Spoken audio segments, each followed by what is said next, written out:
In Twilight Princess, Link is taught sword techniques by the Hero's Shade, an armoured, skeletal warrior. The Hero's Shade is one of the Zelda series' most enigmatic characters, an undead swordsman with a single, piercing red eye, clad in a suit of ancient golden armour. The game reveals very little about his backstory, but it does hint at his true identity. It seems that he is none other than the Hero of Time, the incarnation of Link from Ocarina of Time and Majora's Mask. How is this possible? How did this legendary hero, the Link who travelled the roads of time itself to save his kingdom, become this? Subscribe if you haven't already for more Zelda content. Let's examine the story of the Hero's Shade.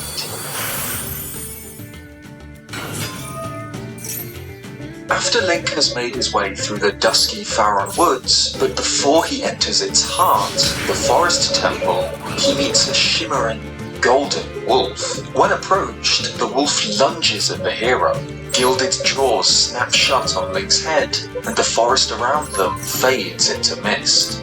When the hero wakes, he finds himself in an eerie, dreamlike echo of Hyrule. The golden wolf reveals its true form, a towering phantom knight. The skeletal swordsman tells Link that a sword wields no strength unless the hand that holds it has courage. You may be destined to become the hero of legend, but your current power would disgrace the proud green of the hero's tunic you wear. You must use your courage to seek power, and find it you must. Only then will you become the hero for whom this world despairs. The Hero's Shade can be encountered multiple times throughout Twilight Princess, each time teaching Link a hidden skill, improving the nascent hero's ability with the blade. His identity is never explicitly stated in the game, but it is in Hyrule Historia, which claims that the spirit of Link's ancestor, the Hero of Time, teaches him his secrets. Ever since returning to the child era, the swordsman has lamented the fact that he was not remembered as a hero. This quote affirmed the already commonly accepted belief surrounding the hero's shade, but it claims three things. First, that the hero's shade is the spirit of the Hero of Time. Second, that the Hero of Twilight is directly descended from the Hero of Time. And third, that the reason the Hero of Time's spirit lingers on is because he regrets his legacy.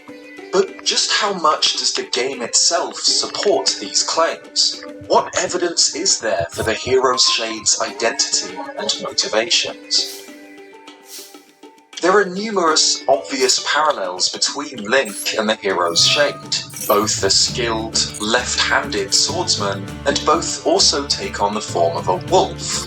Notably, Link's wolf form is the result of his possession of the Triforce of Courage. The artifact is able to shield him from the effects of the Twilight and allow him to take on a bestial form rather than be reduced to a spirit.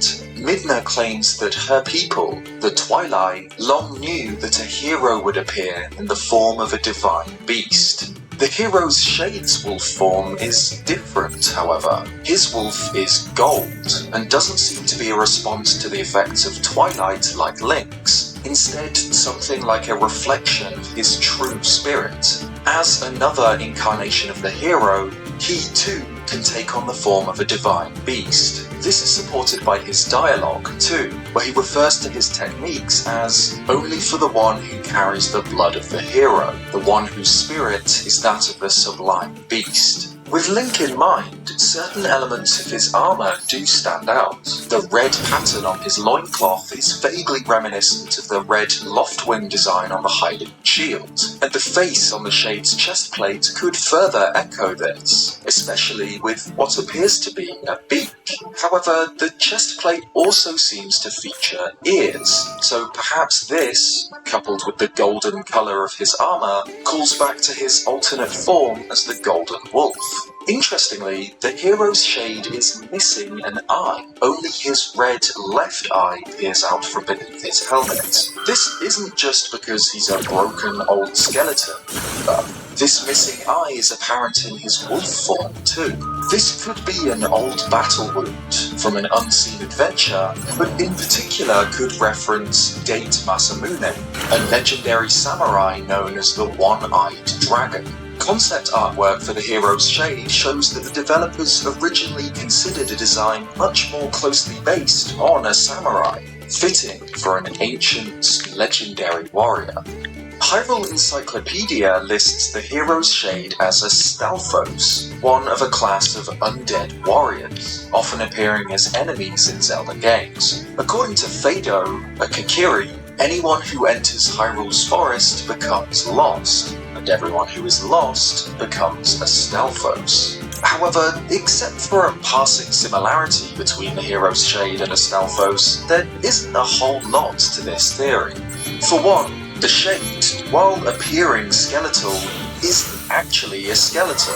While we can see his skull, he does appear to have ghostly flesh, unlike any Stalfos. Additionally, Stalfos, while undead, are physical beings. They exist in the mortal world, the same plane of reality as Hylians, Zora, and Gorons do. But the hero's shade only appears in this form in this spiritual plane. In the real world, he exclusively takes the form of a golden wolf, leading me to believe that the hero's shade is, well, a shade, a phantom, not a Stalfos. This spiritual plane is interesting in itself. Surrounding the area where these two heroes train are landmarks from around Hyrule, like the Arbiter's Grounds, Death Mountain, and Hyrule Castle itself. The fact that the Golden Wolf leaps at Link's head could imply that this training takes place within Link's mind, not unlike the Silent Realm trials from Skyward Sword, which also took place within ghostly echoes of the real world. But for all the mystery surrounding the hero's shade, one small detail does provide irrefutable evidence for his true identity, seen while he teaches Link the mortal draw skill, when he wears his sword on his hip. While the blade itself isn't anything special, the scabbard is. It's identical to the Master Sword's scabbard, only worn and decayed like the rest of his armor. The Master Sword's scabbard is a bit of a tongue-in-cheek Zelda mystery, resulting from a quirk of game design. Whenever Link pulls the Master Sword, he just seems to magically gain the scabbard too. Obviously, we're just not meant to think about this, like how the hero of time suddenly gains leggings and earrings after aging 7 years. But the fact that the hero's shade is still in possession of a broken, ancient version of the scabbard suggests that he wielded the Master Sword at some point in time, confirming the theory that this is the spirit of a previous incarnation of Link. But how do we know that this swordsman who wields the Master Sword scabbard is the hero of time specifically? Notably, the words Hero of Time are never mentioned in Twilight Princess. However, a previous incarnation of Link is repeatedly referenced, either as the Ancient Hero, the Legendary Hero, or the Hero of Legend. Throughout the game, Link obtains various equipment once owned by this mythical hero. First, his tunic, which is given to him by the light spirits of Farron after Link clears the Twilight from the area. Farron claims that the tunic was worn by an ancient hero chosen by the gods, and that his power slept within Link. And in the Goron mines, Link finds the hero's bow, said to be a treasure that once belonged to the legendary hero, which the Gorons have guarded for generations. Multiple other characters reference this hero too. It seems reasonable to believe that this ancient hero is the very same as the hero's shade. Otherwise, we're dealing with two separate legendary heroes from long ago, and the hero of Twilight is following in both of their footsteps. So, can we identify this ancient hero? Twilight Princess is set hundreds of years after Ocarina of Time's Child's Timeline ending, the alternate branch of history created when the hero of time returned to the past and warned Zelda of Ganondorf's betrayal, preventing his 7-year rule over the Kingdom of Hyrule. There are 4 playable Links that predate the hero of Twilight: Link from Ocarina of Time and Majora's Mask, Link from Four Swords, Link from the Minish Cap, and Link from Skyward Sword. There is, of course, the hero of Men mentioned in the Minish Cap's intro, and another unseen Link mentioned in the backstory of Four Swords, bringing our total to 6 possible candidates that we know of for the identity of the ancient hero mentioned in Twilight Princess. And there's always the possibility that the hero's shade is another Link entirely, one never seen nor mentioned in any game prior to Twilight Princess. More than any other Link, the green tunic and hero's bow said to belong to this ancient hero closely resemble those used by Skyward Sword Link, and by this time, the hero of the skies would truly be an ancient hero, one whose deeds would be carved into legend, a hero who saved the Kingdom of Hyrule before it even had a name. However, this is ignoring a crucial detail I've already mentioned. The hero's shade is left-handed, like the hero of Twilight and the hero of Time, and unlike the hero of the skies, who wields his sword in his right hand. This invalidates the idea that the shade is the Link from Skyward Sword entirely.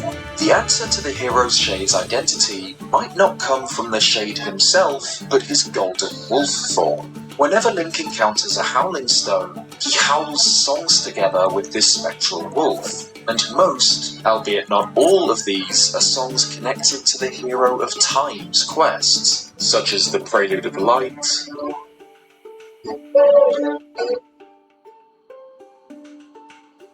and the Requiem of Spirit,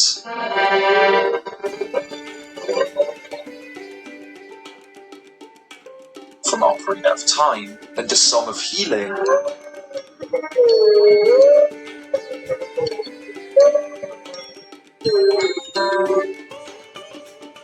from Majora's Mask. In particular, this final song is a secret melody taught to the hero of time by the happy mask salesman in Termina. It's incredibly personal to Link's journey in Majora's Mask. If the Golden Wolf is howling songs that reflect his own life as a hero, then it seems more likely that he is, indeed, the hero of time.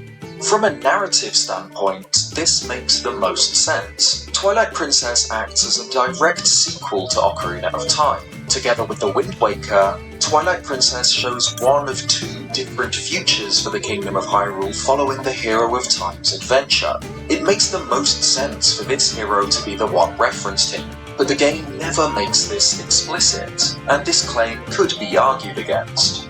But regardless, that's the first claim made by Hyrule Historia covered, and I'd argue that the lorebook is mostly accurate here. The hero's shade is definitely the spirit of a previous Link, and while it isn't certain, it seems probable that this Link was the hero of time. As for the second claim made by Hyrule Historia, that the hero's shade is Twilight Princess's Link's ancestor, that's an easy one to prove. The two are explicitly stated to share a bloodline. Not only does the shade refer to him as my child, he claims that the skills I have to teach you enter the realm of true secrecy. They are forgotten ways that do not leave our bloodline. This puts the hero of Twilight in a somewhat unique position as the only Link canonically descended from another, and could further explain why Faron refers to the ancient hero's power as sleeping within Link, as well as why he is seemingly born in possession of the Triforce of Courage, rather than needing to earn it. And finally, the third claim, that ever since returning to the child era, the swordsman has lamented the fact that he was not remembered as a hero. This is a fascinating idea, and a tragic end to the life of one of the greatest heroes in Hyrule's history, but there's nothing to back this up in the game itself. Once Link has learned every hidden skill from the Shade, the Undead Knight claims that, although he accepted life as the hero, he could not convey the lessons of that life to those who came after. At last, he has eased those regrets. While similar, this seems to suggest an entirely different motivation to the one outlined in Hyrule Historia. Instead of regretting that he was not remembered as a hero, he instead regrets that he had not been able to pass on his knowledge. Because it does seem that the hero of time is remembered as a hero, even in the child timeline branch. Though returning to the past erased the memory of the heroic acts of adult Link in this timeline, the hero of time was still etched into legend. Majora's Mask's intro sequence describes his legend as one held dearly by the royal family, one of a boy who, after battling evil and saving Hyrule, crept away from the lands that had made him a legend. And centuries later, he is revered as the legendary hero chosen by the gods, and items he used have become sacred relics. So not only does it seem out of character for an incarnation of Link, the eternally selfless, stereotypical hero, to regret that others do not remember him as a hero, it just doesn't seem like that is the case for the hero of time. He was remembered, yet still remains to teach his descendant. This leaves us with a considerable gap in the hero of time's story. The hero of time left Hyrule in search of Navi, his companion, who mysteriously vanished once Link returned to the past. He travels through the Lost Woods, where he falls into Termina, a strange, almost dreamlike world doomed by the evil magic of Majora. The story of the hero of time following Majora's Mask is unknown. We know that he leaves Termina and returns to the Lost Woods on Epona, but nothing is known about his life after this. However, we can infer some small details about his life based on what we know for certain. For one, the hero of time must have grown up. For the hero of Twilight to be his direct descendant, this Link must have reached adulthood and fathered children. With whom is, of course, unknown. Some people choose to believe that he returned to Hyrule to marry Malon, like Talon promised, but let's be real, the hero of time has no shortage of options. It also seems likely that the Hero of Time wielded the Master Sword once again. In the child timeline, the Hero of Time never used this blade, as his time as an adult was erased. So for a future version of the child Hero of Time to possess the sword's scabbard, it's not a stretch to assume that, at some point, he took up the sword that seals the darkness once again. If this is true, and the Hero of Time embarked on another, unseen adventure, this could have been where he achieved wider renown, performing feats of courage and heroism that were remembered by even the common folk, not just the royal family and his Goron brothers. Despite how much is unknown, the Hero's Shade story remains a tragic one. Even after losing his childhood in order to save Hyrule and Termina, the Hero of Time's sacrifice wasn't done. He was among the most legendary, accomplished heroes in Hyrule's history, but he had more to give. He had to share the wisdom and techniques he had learned from his difficult life with the hero that would succeed him. Until this was done, the Hero of Time was unable to let go, a broken spirit clinging to life in order to serve his kingdom one final time. In doing so, he became a hero who had not only conquered time, but death itself. The first time Link meets the Golden Wolf, it is without having visited a Howling Stone. Every subsequent time, the spirits must be summoned to the overworld by singing at one of these sites. And the first song Link and the Hero's Shade howl together is the Song of Healing, a melody that heals evil magic and troubled spirits, learned by the Hero of Time during his adventure in Termina. Perhaps the Hero's Shade howls this to soothe his own troubles, the regrets and sorrow of a weary adventurer. In Hyrule Castle, Link is able to access a hidden graveyard by burrowing under a wall as Wolf Link. This entire area is completely optional, used only to gain an extra small key to unlock a storeroom near the boss chamber, but it presents an interesting mystery. Here, Link can find two large gravestones with readable text. The first saying, "In the land where the rain stops, the statue of time moves," which is a hint on how to solve part of the area's puzzle by moving owl statues. But the other gravestone reads, "The cursed swordsman sleeps before the sacred tree." Now, this could be another hint for this area. Nearby, Link can find a tree surrounded by spirits of Hylian soldiers, all pointing to the ground. By bombing this spot, Link can find a switch, allowing him to proceed with the puzzle. But still, this doesn't fit particularly well, leaving this gravestone as something of a mystery. Who is the cursed swordsman, and what is the sacred tree he sleeps before?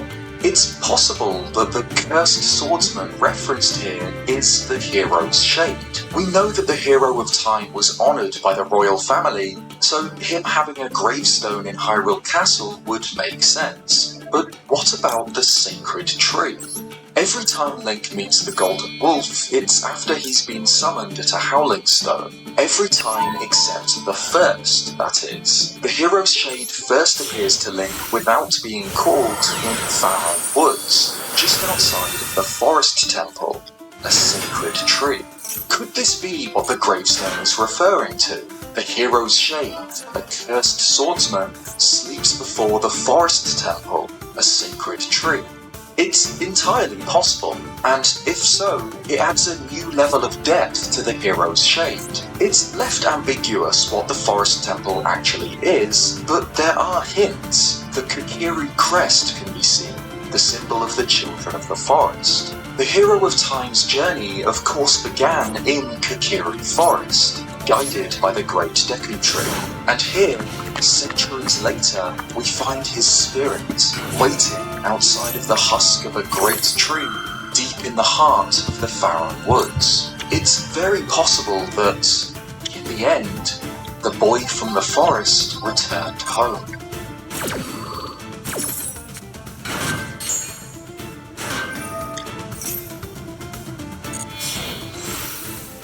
Thanks for watching this video. If you liked it, leave a like or subscribe if you haven't already for more Zelda content. Cheers guys, and I'll see you next time.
Yeah, let's just...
It's non-targeting.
Bruh.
Holy crap, I am weak.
I can't bring Fallout, Fall and Oblivion at the same time.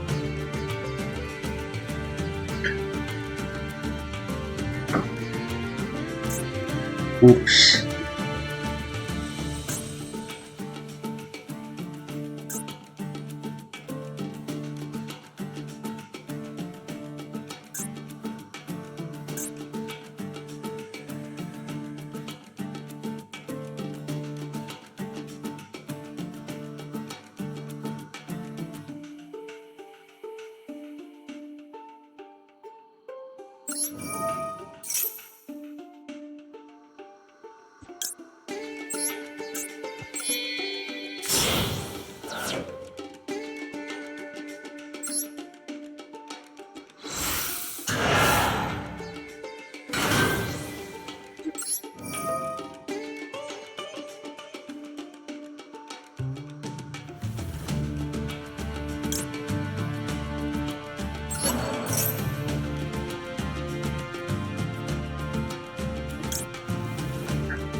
Why am I having so much trouble over 3 face downs?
Oh shit.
Why doesn't...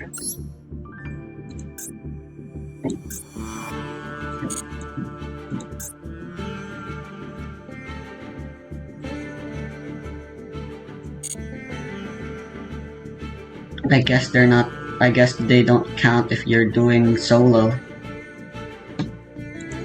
That kinda sucks.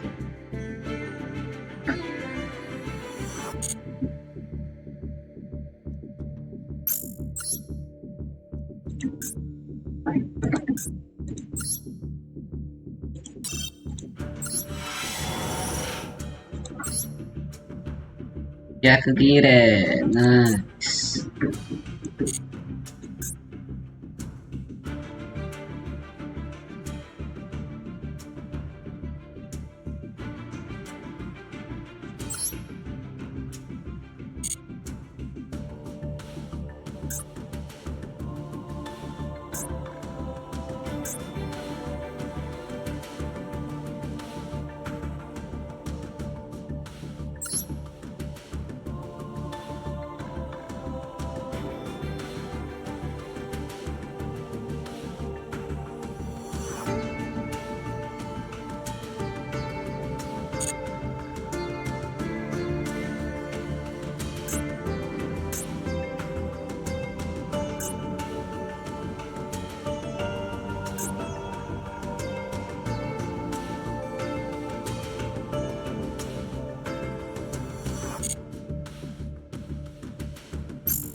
Is Solemn an ultra rare?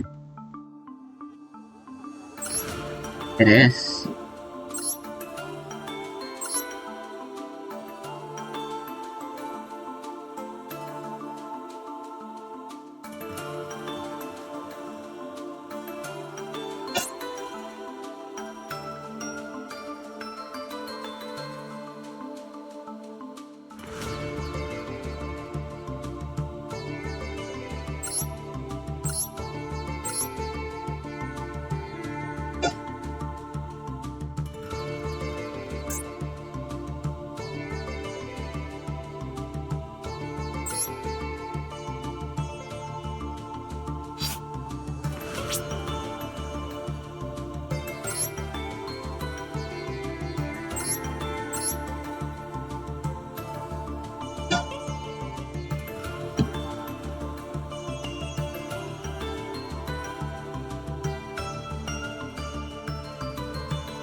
Oh boy. The fish deck.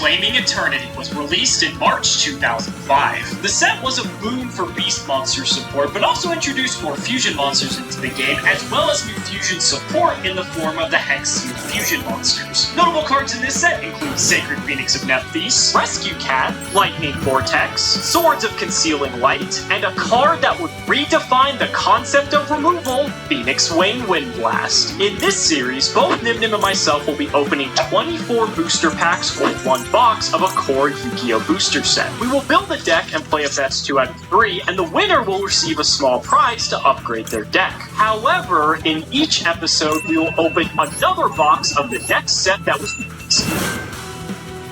Constantly upgrading our decks with dueling each other. Each episode, this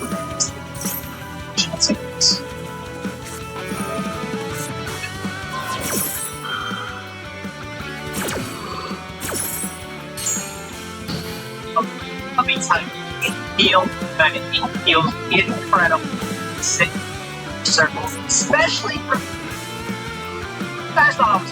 Oh, absolutely not. My deck, it came together, it did what it had to do, and here we are. We're sitting in front of the wheel, one of the most feels in a while, actually. That's because if you didn't catch last episode. Last episode, we decided that to incorporate the reprint sets like Dark Beginnings 1, which is officially released now, we're going to be actually replacing for one episode only the tournament packs we would normally be getting with the Dark Beginnings packs. And your boy, I came through with the clutch win, which means I get to open 3 packs of Dark Beginnings 1. And if you don't know the contents of Dark Beginnings 1, oh boy, if I spin it on this wheel, you're going to be finding out today. Getting a stab at things like Heavy Storm, Mystical Space Typhoon, Giant Trunade, Snatch Steel is in there, I think, too. The Confiscation, Force of Sentry, the list goes on. Getting another crack at getting those powerful cards is going to definitely put me far ahead, provided I can order it, and if I spin it on this wheel. So I'm absolutely itching to get a spin on this wheel. Let's crack those packs. 50% chance to grab 3 Dark Beginnings 1 packs. It's almost guaranteed at that point.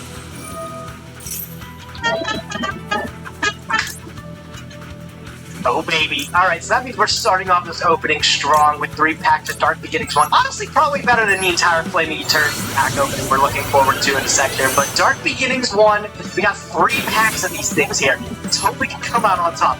Lots of things are lower rarity reprints. Let's hope we can nab them. Well, first one, give me a goodie. Alright, you know what? I can't even complain with this first pack. We got Dust Tornado. Better than just about like every other Stellar Trap removal I've gotten so far. Looking at it, that's probably the extent of it. I'm okay with that. That's solid. Dust Tornado, I will take it. Alright, number 2. Give me a goodie. Give me some broken. Delinquent Duo, please. Confiscation, baby! As the common reprint. That feels good. Everything else, bunch of poop, but I got Confiscation, baby. Coffee, Dust Tornado, it's looking good. Alright, one last pack. Dark Beginning 1. Gimme, gimme. Oh, that one's not that great, actually. Getting a second Mirror Wall's kind of hot. Magical Hat's like, whatever, honestly. But hey, you know what? I can't even complain. Dust Tornado, Confiscation, those are both guaranteed hitting the main deck. I'm excited to see what we're getting in Flaming Eternity too. I wonder if we can go up. Honestly, it's only up from here. Let's see what we get in our packs of Flaming Eternity. But first, let's discuss what's in. Well,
scoop.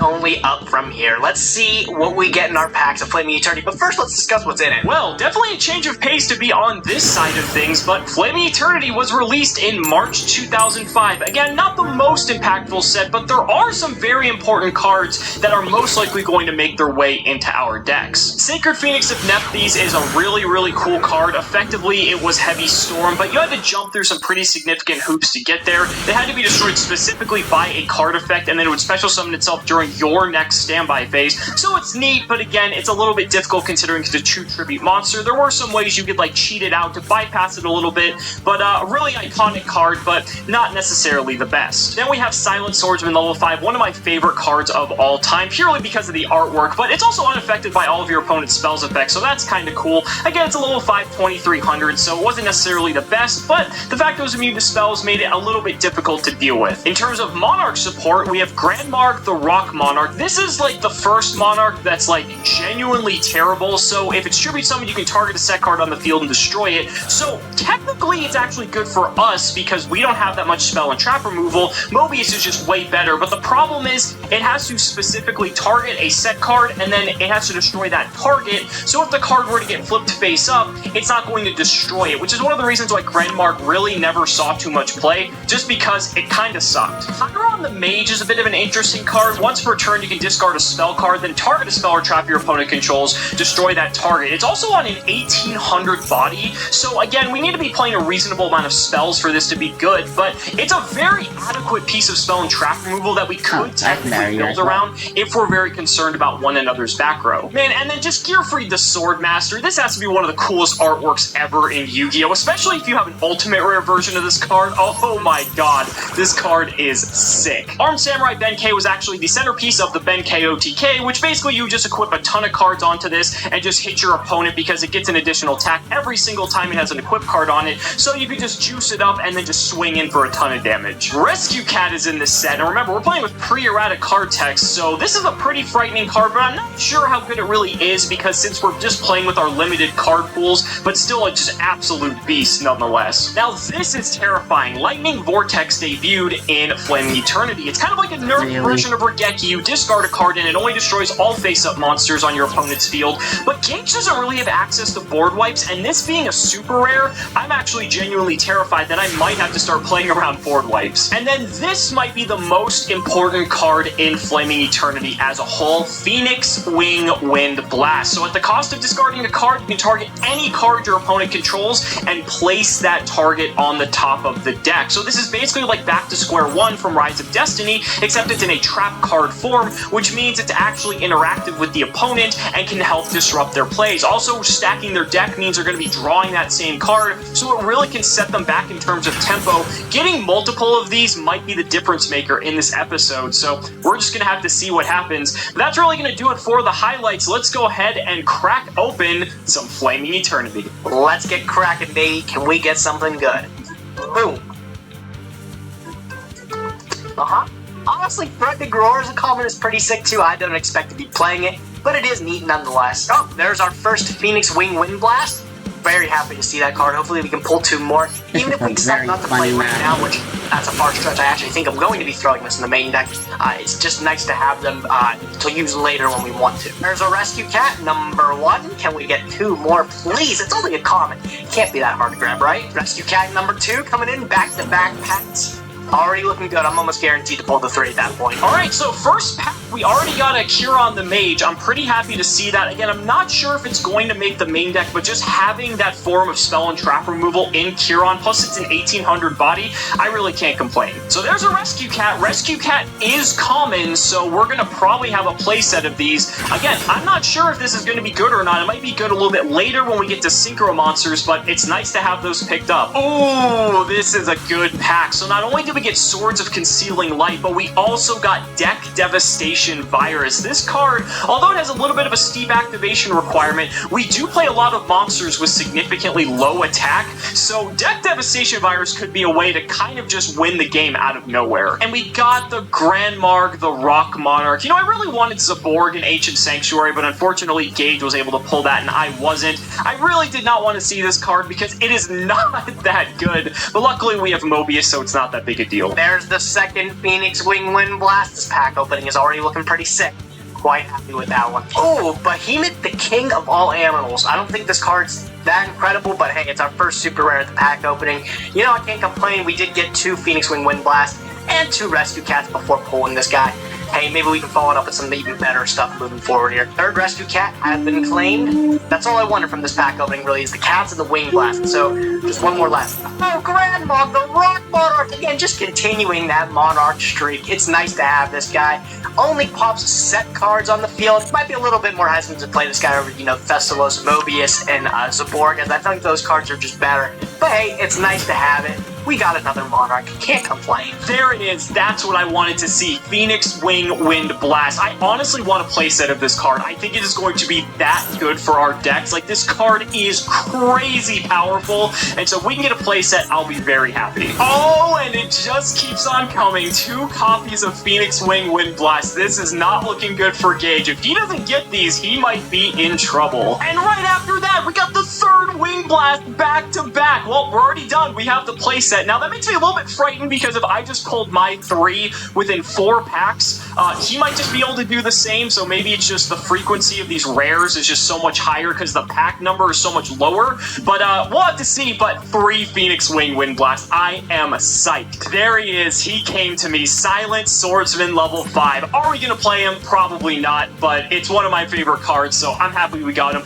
We did, however, get a second copy of Swords of Concealing Light. Like I said, it's an interesting piece of, like, removal or kind of like stall, and I think it's something to definitely consider. Oh my, the 3rd Wing Wind Blast. It feels good. I wonder if Alex ended up pulling his 3. I'd honestly be surprised though. Sometimes with the rares we've been having some weird luck. Like Alex got 2 Tsukiyomi, I only got 1. Neither of us got Cyberjar. Maybe it's another Cyberjar scenario, you know? One can hope. Oh!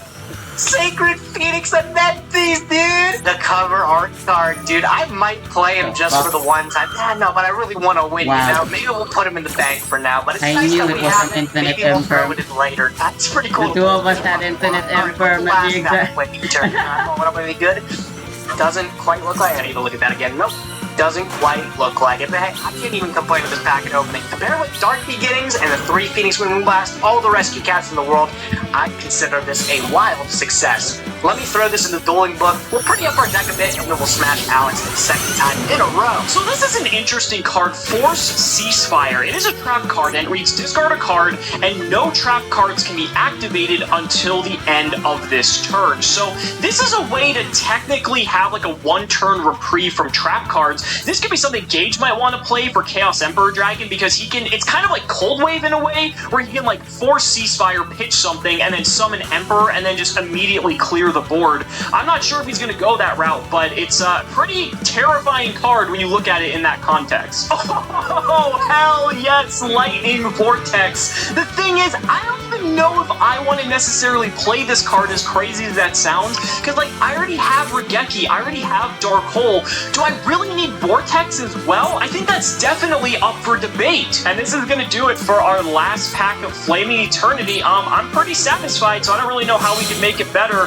Gatling Dragon, okay, that's pretty cool. Again, if we ever need a Metamorphosis target, I guess we have it. But I'm pretty satisfied. We got 1 Deck Devastation Virus, which is kind of cool. A couple copies of Swords of Concealing Light. We ended up getting 3 copies of Curon the Mage, which is incredible. And most importantly, those 3 copies of Phoenix Wing Wind Blast. I'm excited to start deck building. Let's get into it. Alright, here's what the deck is looking like. Not too many major changes, besides the ones that you probably knew were coming. Confiscation and Dust Tornado, of course, hitting the main deck. Great pulls from Dark Beginning 1. Things like Dust Tornado and Confiscation are just really good. We did get triple Phoenix Wing Wind Blast. I ended up maining 2 of it, and I sided 1 of it. I cut the Raigeki break in favor of the Wing Blast.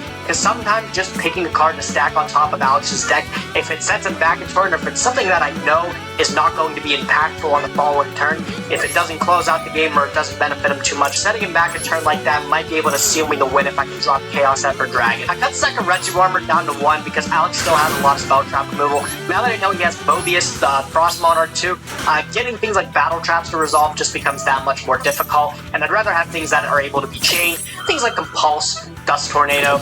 I still think Mind Drain is pretty good. I do think this main deck is extraordinarily sound, though. Everything in this is absolute gas. I really don't expect to lose this episode, too, especially tying in the fact that we got Comfy and Dust.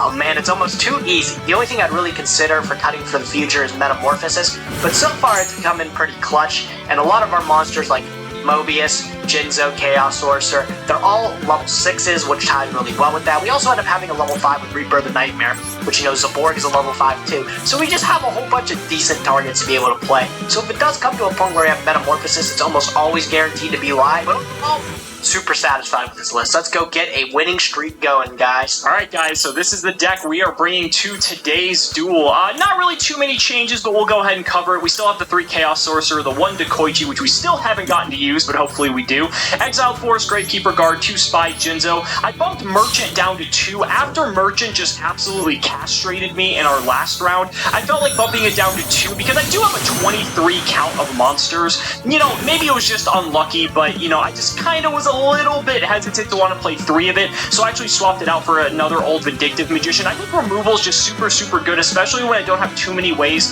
to pop face-down monsters specifically, and also when he's got these big Monarchs and stuff flying around, just having more removal I think is probably better. 2 Magician of Faith, the Mobius, the Mystic Swordsman level 2, the Knight Assailant, Ninja Grandmaster Sasuke, the 2 old Vindictive Magician, 1 Sangan, Tsukiyomi, and of course 2 copies of White Magical Hat. For the spells, 2 Book of Moon, Dark Hole, Heavy Storm, Painful Choice, Pot of Greed, Regeki, 2 Smashing Ground, and Snatch Steel. We have the Lightning Vortex in the side deck. Again, I don't even really think I need this card, but I figured I would side it in case it came up, so at least I have it. And then for the traps, 2 copies of Bottomless, the Divine Wrath, Imperial Order, Phoenix Wing, Wind Blast, and Torrential Tribute. So I actually put in the Wind Blast over the Wall of Revealing Light and Sakuretsu armor. I think we're getting to the point where battle traps may not be as good. I think they're still fine, but the problem's starting to arise now where basically I want to get rid of Gage's threats before they have the chance to really either attack or activate their effect. Chaos Emperor Dragon specifically, and so because of Emperor, having a card like Wind Blast won't destroy it like Bottomless or Divine Wrath would,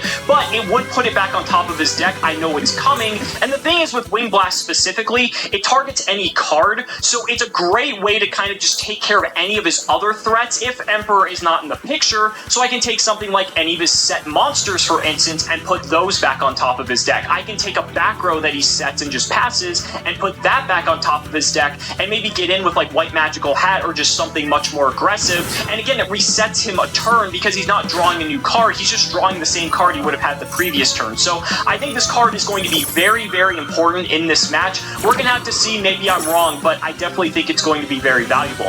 For the side deck, we have the Magical Merchant, the 2 Swarm of Locusts. You want Thestalos, I want this for when I know I'm going first, just to give me another way to rip cards out of his hand if he does already have Emperor. We have the Cold Wave, I already mentioned the Lightning Vortex, the 2 Mask of the Accursed if we need to slow the game down a bit, 2 Mind Crush, the 3rd Wing Blast. I definitely think this might come in, but I just wanted to start with 2. Divine Wrath is kind of like a 3rd Wing Blast already, except it negates the effect and destroys a monster. Wing Blast can just go after like set monsters or set back row, so either way they kind of both have their own role, but they both take care of Emperor, which is primarily what I'm looking for here. Dushu, the Wall of Revealing Light, and the 2 copies of Jingzhen, who I know this kind of messed me up in the last game, but I still think it's good for maybe kind of isolating away any of his back row if he does have any more, and I don't know what he's going to bring to the table, so I'd rather have a little bit more kind of check on spell and trap removal than not. So that's going to do it for my deck, you guys. It is time to duel. Alex, we've got somebody very special to shout out at the beginning of this duel here. You saw it too, man. We have the first, the ultimate rarity, man. The guy comes through with the Starlight Rare Patreon. You want to shout out who it is, my man? It's a quite special dude. It is Sharkman. Sharkman, thank you so much for being the first Starlight Rare supporter of the Yu-Gi-Oh! Progression series. We can't do it without you guys on Patreon, and the more support we get, the closer we get to 2 episodes per week. And with the way some of these matches have been going, you guys are going to want to see even more action. So be sure to support today, and let's go ahead and get into it. Gage, I gotta tell you, I am very shook after that last game. Chaos Emperor Dragon put in work, and then I made the mistake picking to go first, and I definitely paid for it. Yeah, that cost you. I'm just telling you, the extra card is too good. In Chaos Emperor Dragon, you know, when he's not chilling in the last 3 cards of my deck, he can actually make some things happen, you know?